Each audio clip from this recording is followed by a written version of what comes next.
Hello दोस्तों, आप सभी को मेरा प्यार भरा पहला। मैं कल्पना बरगरी फिर से आ गई नई ब्लॉग के साथ। ब्लॉग की शुरुआतिंग में बहुत टाइम बात कर रही हूँ। बीच में मैंने आपको दिखाया था कि हमने जौ काट लिए थे वगैरह करके, वो दिखाया था। फिर उसके बाद से मैंने कोई ब्लॉगिंग वगैरह बनाई नहीं, तो मेरे साथ कुछ ऐसा हो गया था कि उसके बाद मेरा ब्लॉग बनाने का मन वगैरह था नहीं, तो इसलिए मैंने ब्लॉग नहीं बनाया था, क्योंकि कुछ ऐसा हो गया था। मतलब उसके बाद गेहूँ कटाई भी थी, फिर शादी का सीज़न भी था, और फिर कुछ ऐसा भी हो गया था कि चक्कर से मैंने बीच में ब्लॉगिंग वगैरह कुछ नहीं बनाई।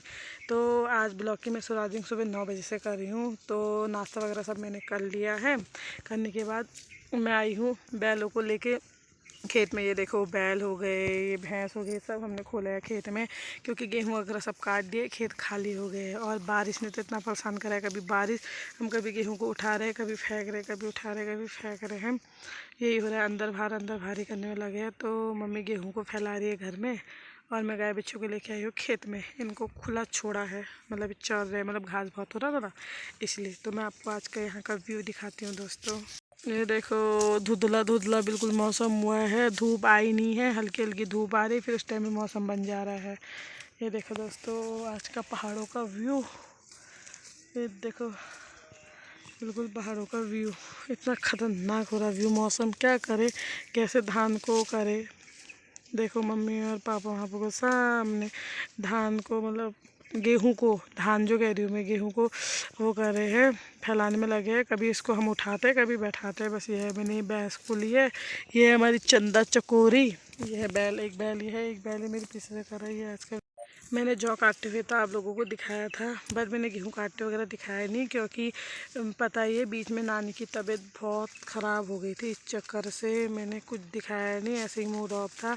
और नानी हमको अब छोड़ के चली भी गई है। फिर अब क्या कहें, बहुत बुरा हो गया। आज नानी को 9 दिन हो चुके हैं, कल 10वां दिन हो जाता है। किसको पता था नानी इतनी जल्दी हमको छोड़ के चली जाएगी। परसों ही तो 25 मार्च में नाना जी को साल भर हुआ था, नाना जी की बारसी हुई थी।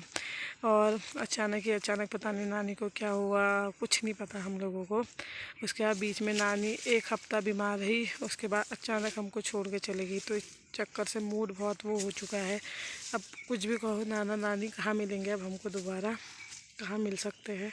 नाना नानी की बहुत याद आ रही। किसको पता था।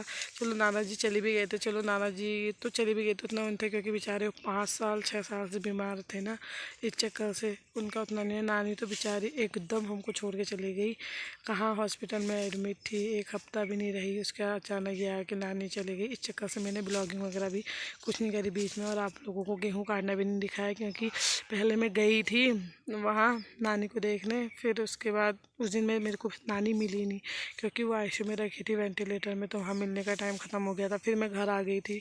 फिर गेहूँ वेहूँ भी काटे थे, शादी का सीज़न भी चला था, ऐसे इधर उधर था। अचानक को नानी ऐसी खबर आई कि नानी वो हो गई, वेंटिलेटर में है नानी, ऐसे ऐसे करके। और नानी भी आज हमको छोड़ के चली गई। आज नानी को 9वां दिन हो चुका है। गाइस, बहुत बुरा हुआ, नानी की बहुत याद आएगी दोस्तों।